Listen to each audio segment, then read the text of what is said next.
Renato Gaúcho apresenta A Força do Amor.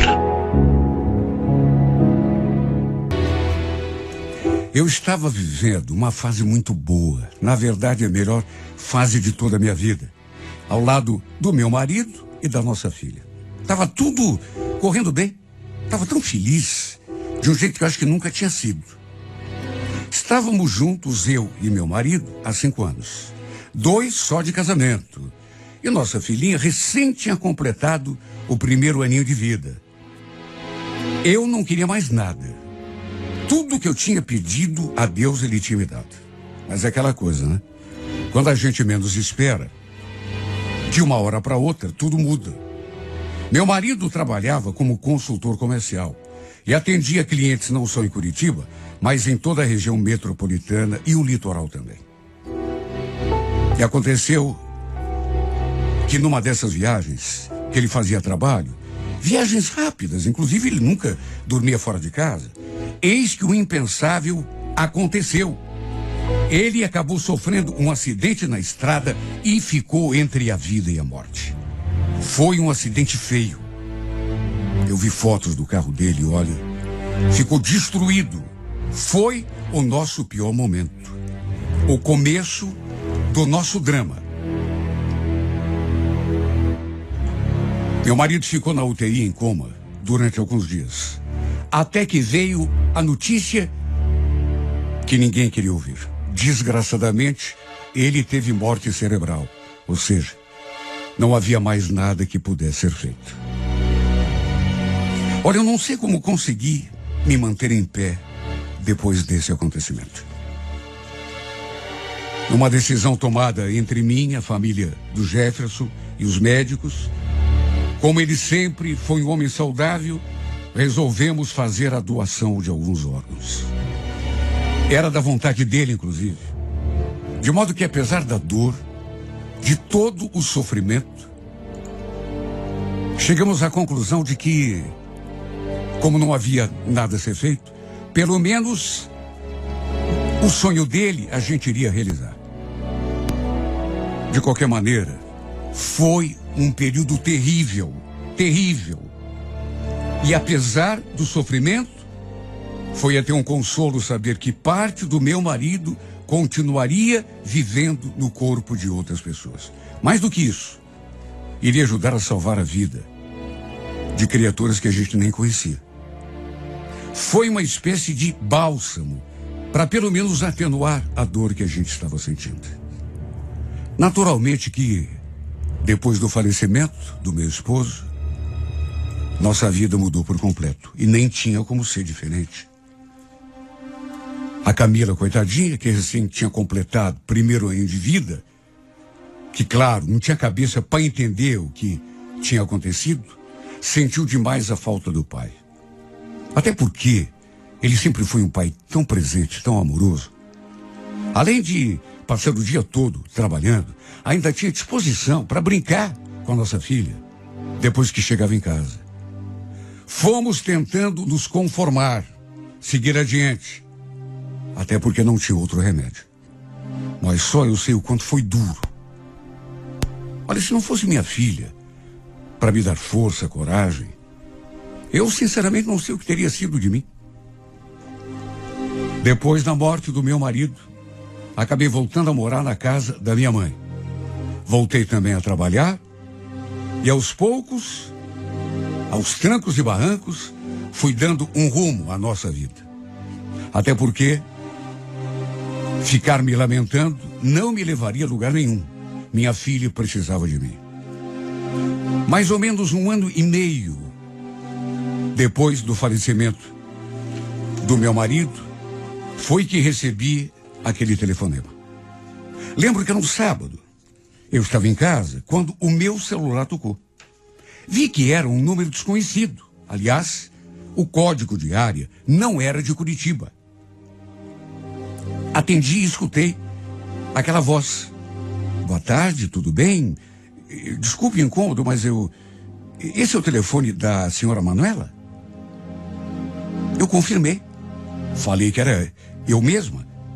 E até achei um pouco de graça pelo modo como ele se referiu a mim, senhora Manuela. Ele então falou que tinha conseguido o meu telefone com a minha sogra. E aí acrescentou: meu nome é Davi e, algum tempo atrás, eu recebi a doação do fígado do seu marido, do senhor Jefferson. Olha, eu escutei aquilo e juro, fiquei até emocionada. Comovida mesmo, sabe? E senti o baque, porque, segundo ele, tinha dado tudo certo com a cirurgia, estava tudo bem com a saúde dele também, e volta e meia, confesso que eu pensava nisso, como estariam as pessoas que haviam recebido algum órgão do meu marido? Será que tinha dado certo? Será que continuavam vivas? Porque a gente sabe que não é 100% de certeza, né? Às vezes há alguma incompatibilidade, alguma rejeição. Eu sempre soube, né, que não era uma coisa assim garantida. E eu sentia até vontade de conhecer essas pessoas, saber um pouco mais sobre cada um. Fiquei muito surpresa e muito emocionada com aquela ligação. O Davi falou que não era do Paraná, morava em Santa Catarina. E já fazia algum tempo que ele tinha vontade de entrar em contato com a gente para agradecer, né, por tudo o que havíamos feito por ele. E quando eu falei que não tínhamos nada para agradecer, ele retrucou: meu Deus, é claro que tem. Teu marido salvou a minha vida. Aliás, vocês salvaram. Foi um gesto muito bonito de vocês. Para resumir, ele falou que estava em Curitiba e queria muito encontrar a família do homem que tinha salvado sua vida. Inclusive, já tinha conversado com a minha sogra e combinado de almoçar na casa dela no domingo. E gostaria muito que eu também estivesse presente, já que era a viúva do Jefferson. Eu falei que estava tudo bem. Queria conversar com minha sogra, combinar direitinho com ela, e que com certeza estaria presente. Depois conversei com a minha mãe, ela também ficou surpresa, e até falou que iria comigo no almoço, no dia seguinte. Olha, eu fiquei numa curiosidade para conhecer esse homem. Meu Deus, ele tinha recebido o fígado do meu falecido marido. E dava para perceber o quanto de agradecido ele estava, sabe? Afável, uma pessoa simpática. Depois também conversei com a minha sogra e ela falou que tinha ficado com boa impressão também do Davi pelo telefone.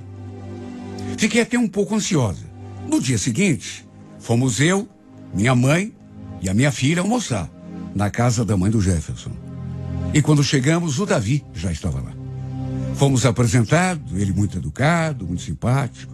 Deu para sentir que era uma boa pessoa, juro.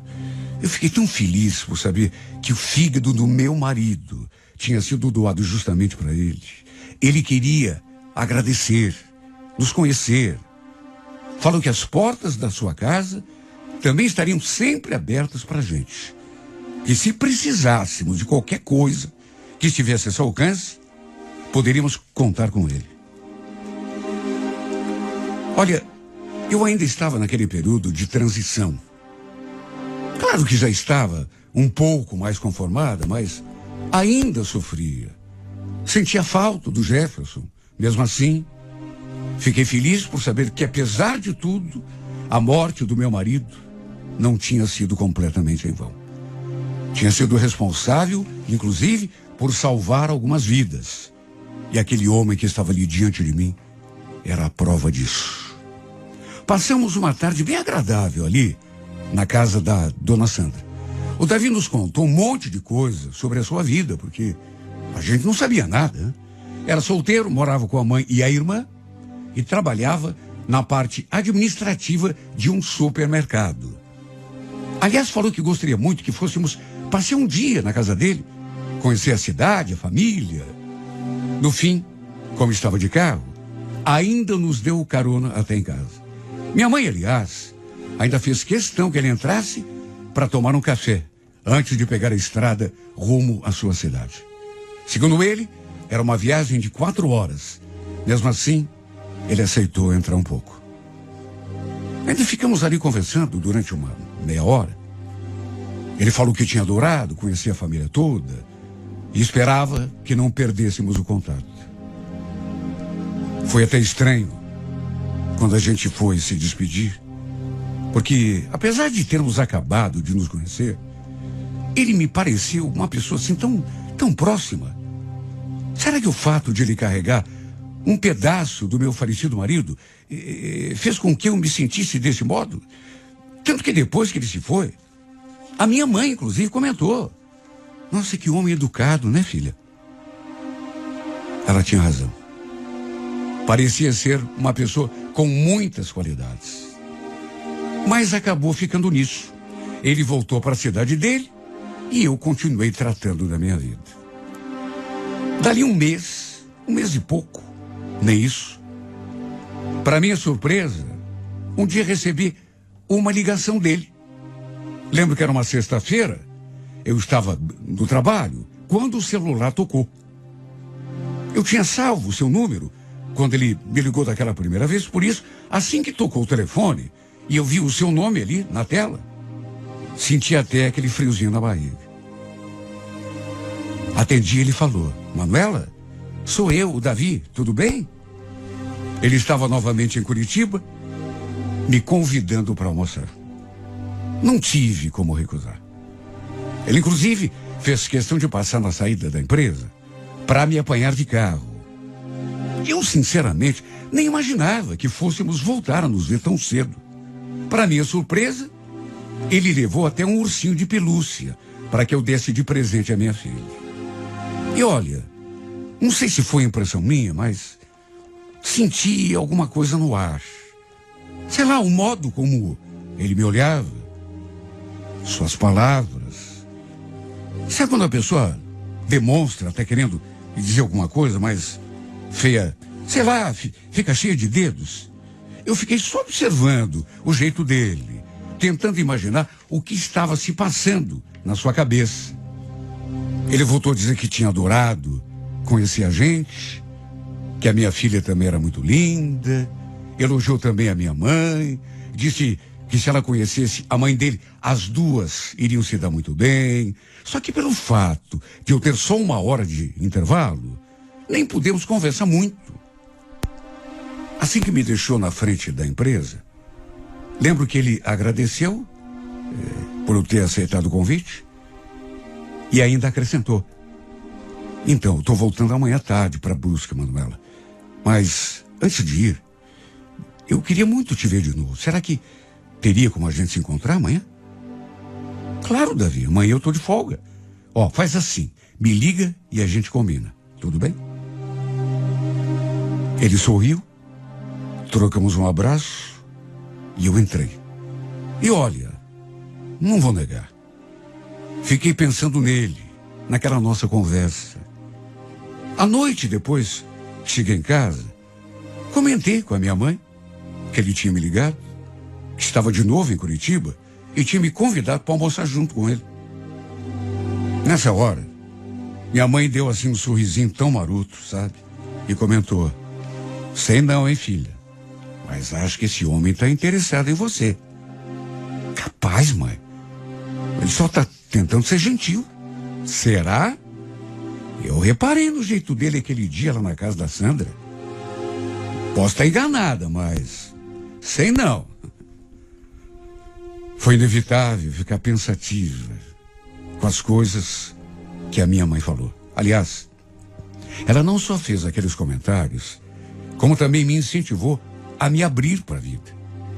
Aliás, já fazia algum tempo que ela vinha me dizendo que eu devia, sabe, me soltar um pouco mais, recomeçar a viver. Até porque eu não podia ficar chorando, me lamentando para sempre. Não podia deixar passar em branco as oportunidades que talvez a vida estivesse me oferecendo. Repito, fiquei pensativa e até meio perturbada com as palavras da minha mãe. Apesar de tudo, eu ainda não tinha pensado nisso. Até porque, não sei, achava cedo para me envolver com outro homem novamente. Tudo bem que o Davi tinha aquele diferencial. Ele tinha recebido o fígado do meu marido. Só que podia ser apenas coisa da cabeça da minha mãe. De repente não tinha nada a ver.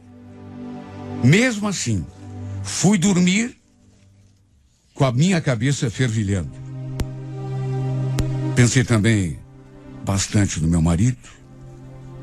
E é claro, senti muita saudade dele.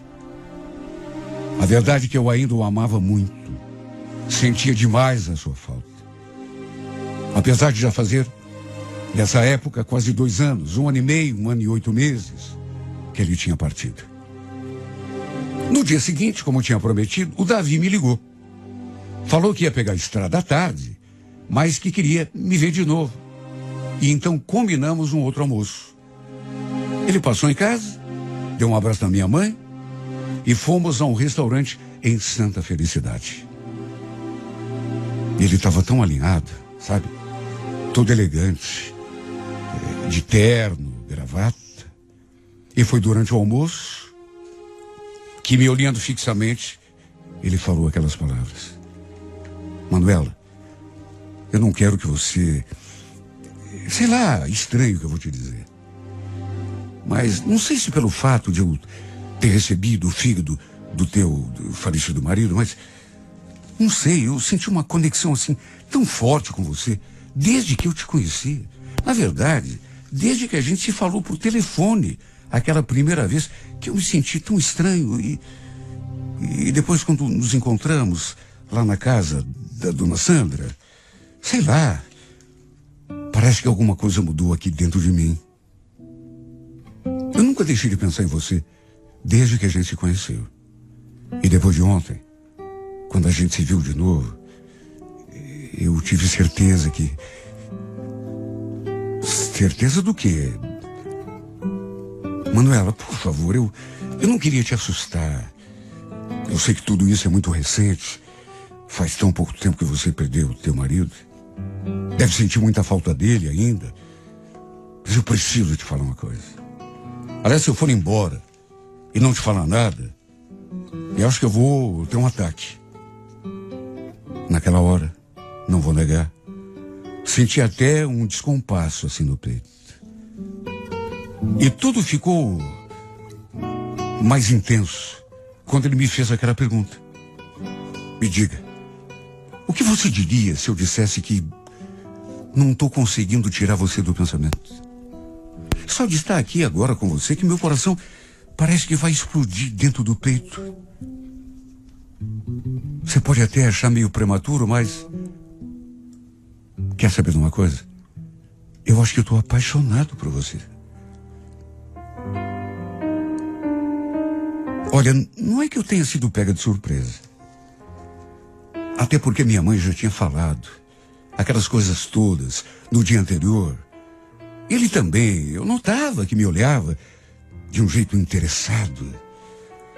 Mas juro, não imaginava que ele fosse confessar que estava sentindo algo por mim daquele modo assim tão direto.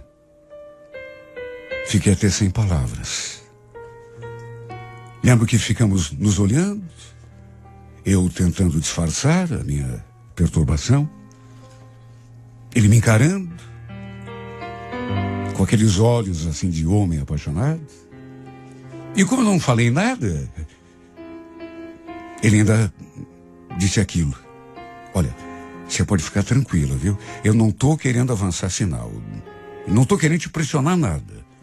Mas eu precisava que você soubesse. Estou voltando para Brusque hoje. Mas saiba que, se você quiser, eu volto para cá no momento que você disser. É só você me ligar, mandar mensagem. Olha, eu me senti tão confusa. E talvez por isso não tenha permitido que nada acontecesse entre nós. Depois do almoço, ele me deixou em casa e antes da gente se despedir, ainda pediu que eu pensasse com carinho em tudo aquilo que ele tinha dito. Qualquer coisa, era só ligar que ele voltaria para cá. Só eu sei como ficou a minha cabeça. Eu realmente não esperava. Continuamos conversando através de mensagens. Às vezes ele também me ligava e passávamos um tempão no telefone. Eu adorava quando ele ligava.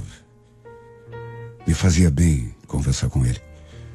E aos poucos, a verdade é que eu fui me deixando levar, me envolver. No começo, fiquei com muito medo das pessoas me apontarem o dedo, acharem que ainda era muito cedo para eu me envolver com outro homem. Porque sempre tem alguém para criticar, né? Só que minha mãe podia ter razão. Não podia desperdiçar as oportunidades que a vida me apresentava. Até porque era jovem ainda. Tinha uma vida. E precisava me abrir de novo para um novo amor. Pelo menos tentar ser feliz. De mais a mais, não estaria desrespeitando a memória do Jefferson se me envolvesse com o Davi. Pelo contrário, era um novo ciclo. E acho até que mesmo meu marido estivesse onde estivesse, iria abençoar se eu reencontrasse a felicidade nos braços de outro homem, principalmente se fosse um homem cuja vida ele tinha ajudado a salvar com o seu próprio fígado. O fato é que a gente começou a se aproximar assim, gradativamente, até que um dia aconteceu. E em nenhum momento ninguém forçou ninguém a nada.